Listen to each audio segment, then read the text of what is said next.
Hello, America and the world. Welcome to another episode of Life After Lockup, a program that is designed to show the public another side of the criminal justice system. Before we get started with our guest, I want to invite you to make sure that you know the things that we are doing in the community of Paducah, Kentucky. Every first Monday at 5:30 is our ex-offender support group. We invite all ex-offenders, families of people that are still incarcerated to come out to the Christ Temple Annex building, and we share on some things that might be helpful to you as far as job-related incidents or job-related things that help you to cope, help you to deal with life after prison. And also, if you have some people that are incarcerated, we try to help you to deal with your incarcerated loved ones. That's every first Monday at 5:30. At the Christ Temple Annex building. Every second and fourth Monday, we have what we call Teen Ease. It's a program strictly for teenagers 13 to 17 to come out. We have food, fun, and fellowship. That's every second and fourth Monday at 5:30 to 7 o'clock. Come out and bring your teenagers out there. We have somebody there to help give them some helpful information on how to navigate themselves during their teen years. That's every second and fourth Monday. Every Tuesday of the month, we have what we call the Lifesaver class.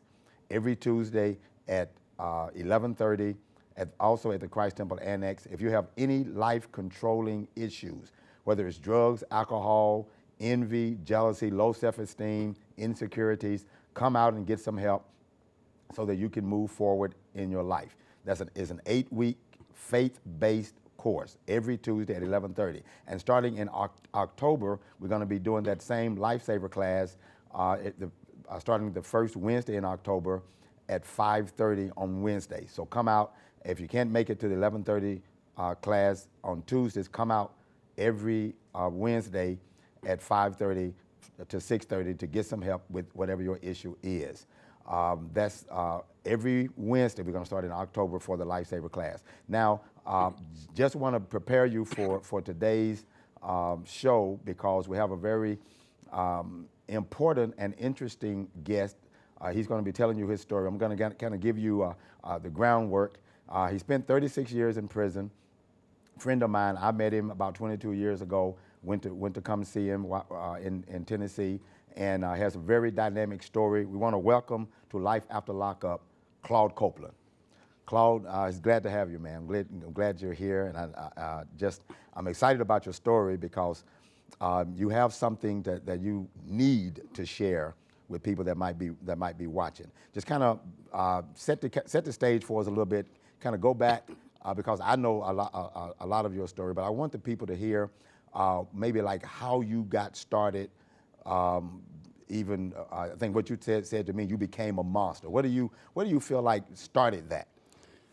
Excuse me. Well, I was a football player all my life. I guess they say I was a natural born athlete because I played sports, football, softball, baseball, basketball, whatever it was, I could do it. I'm the son of Claude Copeland, the only son. I had 5 sisters. 3 older than me, 2 younger than me, and I was the only boy. Okay. Well, my father was my best friend, but my father. And he died when I was like 16. Okay. And I never done drugs. He told me that it was okay to drink because I could urine that out, but I couldn't urine the rest of it out. So I drank beer like water and played sports. But when he passed, I lost all sense of control. I got caught up with some folks that I thought was my friends that turned me out to heroin. Heroin? Yes. Heroin. Heroin. That's one of the most addictive, dangerous drugs that you can take.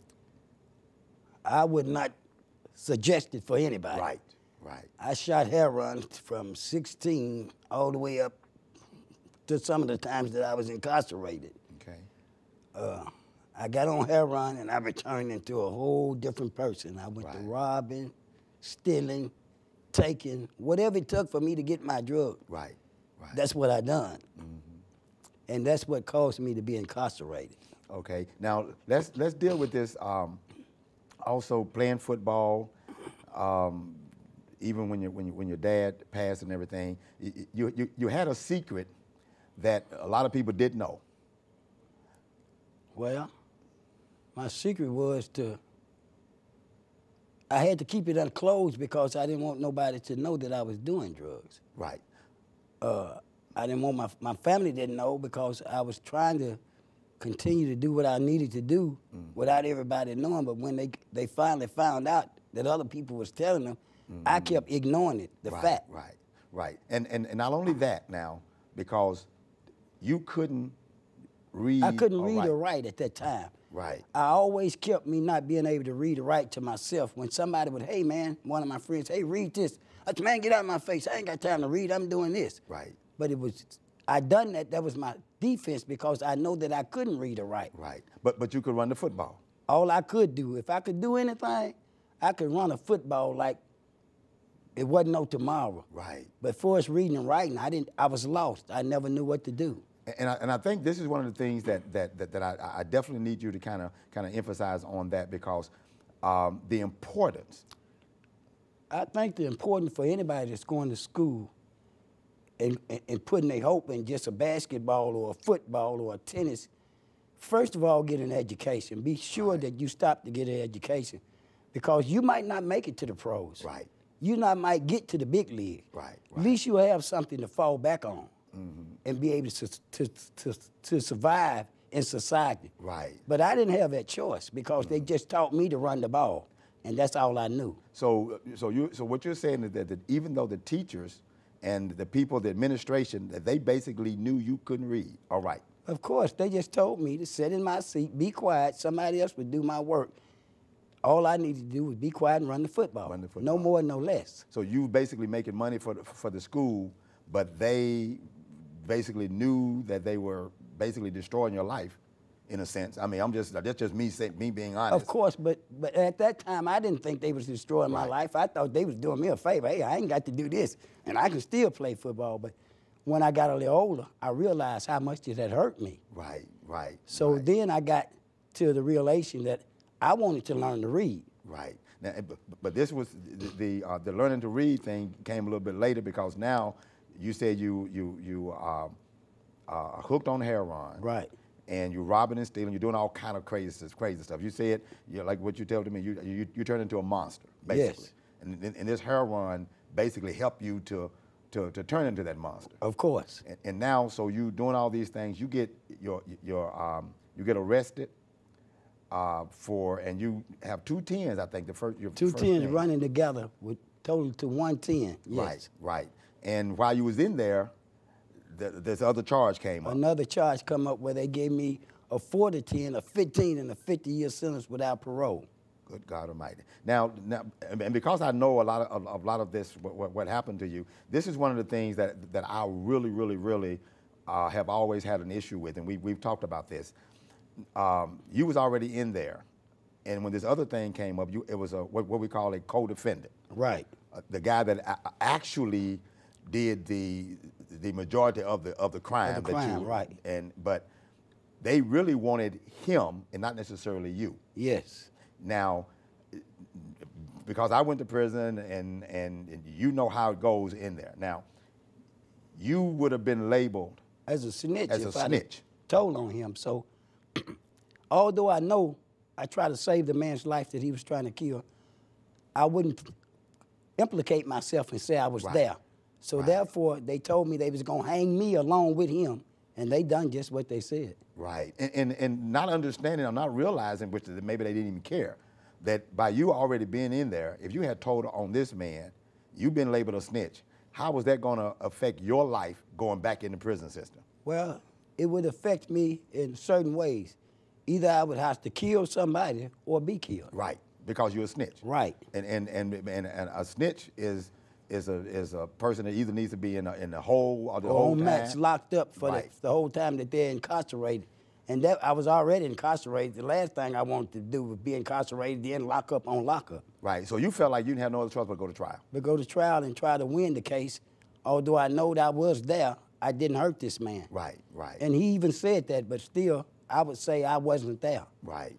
So you go to trial and they give you with the 4 to 10, 15, and a 50-year sentence without parole. Yes. So in your mind, you in there for life. To me, as a 19-year-old, plus the 10 years that I already had, I thought I would never see out here again. Right.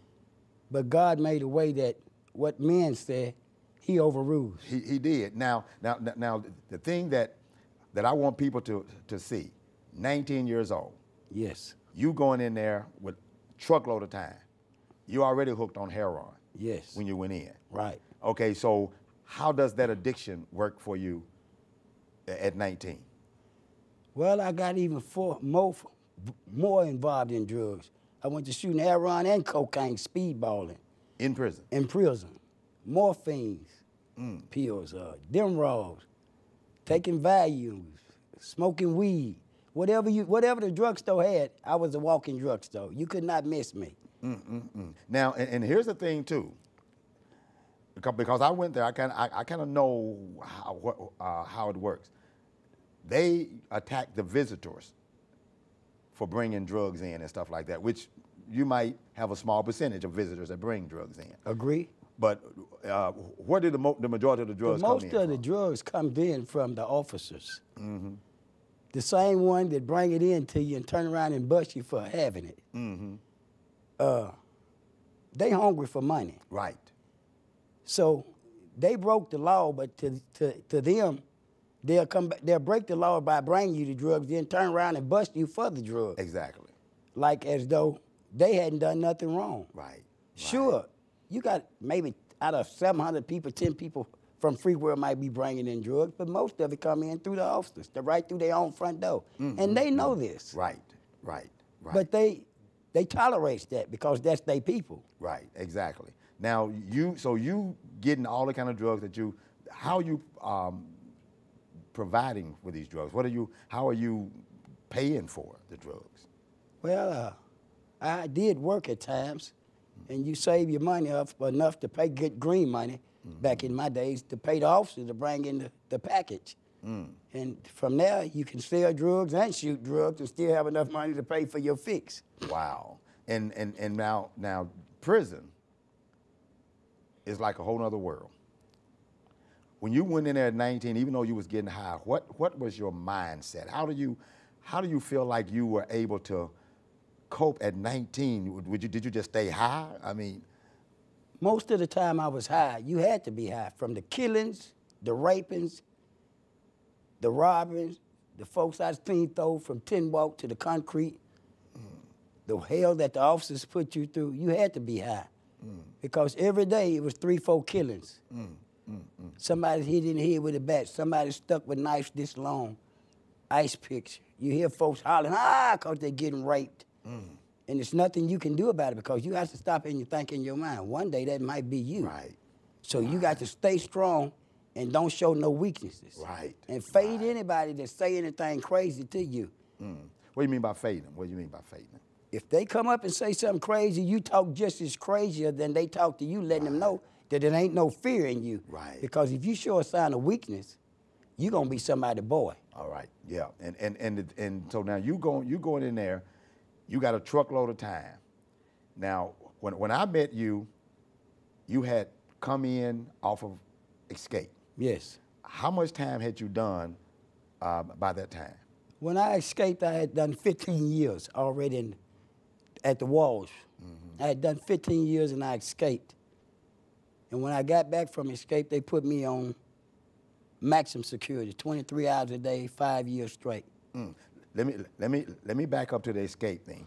What I mean, not saying that anybody would want to escape. I mean, I thought about it a little time that I had. But what made you feel like that you needed to escape? What was the thing that was in your mind to say, I got to get out of here? Well, first of all, I was tired of the living environment. And not only was that, I wanted to be out and be free back with my family. Right. But even when I got out, I couldn't be with my family. Exactly. Because I had to move further, because they would come there. Man. But you get sick and tired of being sick and tired of living in these situations. Right, because 15 years is a long time. So from 19 and 15 years later, here you are. And I think when I met you, you were basically, you felt like that you were trying to show them that you was ready. That people can change. Right. In spite of what you do, you can change. And I wanted to let them know that even if you escape and get out, you can live the right way. And I done that on escape. I stayed out 8 months. I worked. I lived. I changed my name and didn't do nothing wrong. I just got caught. Right, and you got caught. And when I met you, it was basically on a whim because I was coming out to the prisons to visit people, and this officer, female officer, asked me to come see you. Now, can you describe the state of mind that you were in when they caught you? Well, the state of mind when they caught me, I didn't want to go back because after 8 months of being free from where I was, it was like a blessing all over again. And to be put in this cell when they caught me 23 hours a day, 5 years straight, was really messing with me. All you had was a little cage and your TV and your radio.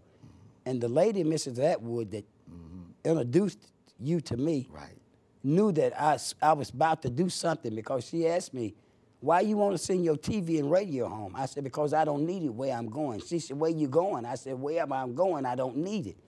Because it was in my mind to kill myself. Okay. And how were you going to do that? Well, at the time, I had cut my hot pot wire and plugged it into the socket after I had skinned it and stepped over into this luminous urinal to grab both wires. But before I could grab the wire, they also knocked on my door and told me I had a visit and asked me what was I doing standing in the commode. And I told him I was soaking my feet. And he would be back in 5 minutes to get myself ready for my visit. And when I got there, it was you. And this was 91? 91. And you had already done 15 years, 8 months on escape. Right. And now here you were back in there to finish up the rest of my time, plus the time they give me for escape. And the way that the system works, you can't even start on the escape time until after you finish all the other time. Yes, that's true. And so, as far as you were concerned, there was no out. Wasn't no out. I didn't see no way out. Only out I had was when I escaped, and I didn't see getting that again from where they had me. It would have never occurred. Right, exactly. Now, here's something too that I feel like is very important. When did you learn to read? When I was over there 23 hours a day on lockup for 5 years straight, it was another lady, Miss Eutha Lean Allahope, which was a teacher, come around and slide literature, books under our door to try to help us with our mind, to keep something on our mind to better ourselves. And one day she kept coming. I kept telling her, ma'am, I don't need these books. But she said, why? I said, because I can't read. Right. She said, well, would you like to learn to read? And I said, yes, very much, ma'am. She said, I'm going to talk to the union manager and ask him, can I get you out to try to help you learn to read a couple of hours a day? Would you appreciate it? I said, yes, ma'am, I would really love to do that. So time went on, and she got to get me out, and I got to try to read, and then she got to told me just the syllables, the vowels, the E's, the I's, the O's, and how to break things down in the syllables, and don't be scared, just say the word. Even if it's wrong, just say it. And the more you look at it, whether you can spell it or not, the more you would know it when you see it. Right. And I began to do that, and I began to feel proud with myself because most of the time I was saying it right, and there was a few times I was getting it wrong, but she wouldn't let me give up. She kept encouraging me, and that made me be able to read. Wow. So about how old were you then? I was 31 years old and couldn't spell it. But when I got 35 years old, I thought I was reading like a king. So when you're 35 years old, you could read. Yes, and you could write. And I believe what you told me when I first met you, that at the beginning you couldn't even spell your name. No, I couldn't spell C-L-A-U-D-E, Claude. That's my name. I couldn't spell it. Wow. And all through school and everything. I went from 1st grade to the 11th grade and couldn't spell it. Lord have mercy. Lord have mercy. And now you, 31 years old. Couldn't read. Couldn't read. I learned, she got with me and started helping me to learn to read from 31 to 34. Like I said, I stayed in max security for 4 or 5 years. When I come up out of there, I thought I was reading like a king. Wow. I might couldn't read better than you could, but boy, I could sure read my mail. I didn't need nobody else to read it for me. Right. And then you started trying to go to school while you was in there. Yes, I would start going to school. I got to learn about adjectives and verbs and pronouns and commas and periods, and it just threw me for a loop.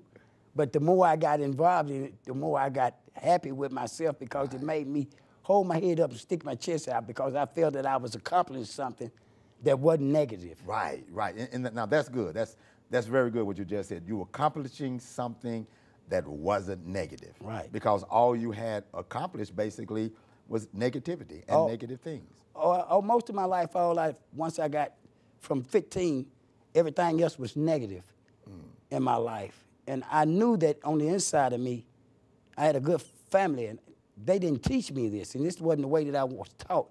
And this ain't what I really wanted to do. It was the drugs in me that had me that way. Right. And once I got off the drugs and got incarcerated, back locked up on max, it helped change me. Right. It helped make me look at life in a different form and knowing that I could be better than what I'm doing. Although I'm incarcerated, I wanted to get better. Exactly. Now, stop right here just a minute because I just remember something. You said when you got off drugs. How'd you get off heroin? I sweated. I balled up in knots. I cried. I screamed in that cell by myself. Nobody got me off drugs. God got me off drugs. All right. For me being willing to want to get off drugs, God helped me because I ain't been in no drug center. I took drug classes way afterwards. Right, right. But till then, I balled up in knots. I sweated. I hurt. I ached. I cried. I slobbered. And after a week or so, I got myself up, brushed myself off, and that monkey was off my back. All right now. That is so good. But that's all because I was willing, but most of all because God never left me, even when I was being the monster that I was. I thought he left me then because I was so crazy, but he never left me. He was there all the time. And some others that never left you. This is important too. With the time that you had spent in there, your family was always there for you. In spite of whatever I done or went through, my family was always there for me. My mother, the whole 36 years of being there, she broke that door down, getting there when my sisters couldn't get there. She made sure she got there.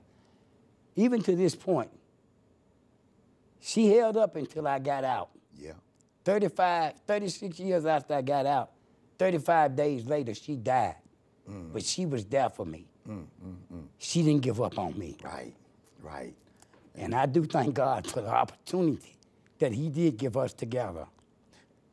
And I remember the thing that you kept praying, and we was praying together, was for God to keep your mother alive. Until I make it out there. Until you make it out. And that was her prayer as well, and I didn't even know it, but he answered my prayer, so that even made me more and stronger into the Lord because he done something that nobody asked him to do. Right. He done for me. Right, and she had lost both of her legs. They cut off her legs. She was a diabetic. She had plenty of strokes. But even that, it was still my mother. Right, and she would come out to see you and then, she even would with still that. come out there, even with that, to be there for her son. And God blessed you and her for her to see you walk out of that prison a free man. And spend time together. And I am so grateful to that today because my mother always taught us about the Lord. And I know she's up there looking down on me now, proud of me, trying to do what she taught me. Always try to encourage somebody. Right, right. Always try to help somebody that's throwed off balance or need help. Right, right. It tells you in the Bible, feed people when they're hungry. Right. Visit them in prison. Right. Give them drink when you're thirsty. She done that for me. Right. Maybe because I was her son, or maybe just even if I wasn't her son, she helped other folks that needed help as well. Right. So I'm grateful and thankful to be here to try to help some other individual that might need help. And this is so important because I believe, and I think, you know, the scripture says God will not suffer us to be tempted above that we're able. But if you had lost her while you were incarcerated, that would have taken you to a whole nother level. If I'd have lost, honestly, speaking from my heart, I just told you all that I was a monster. Mm-hmm.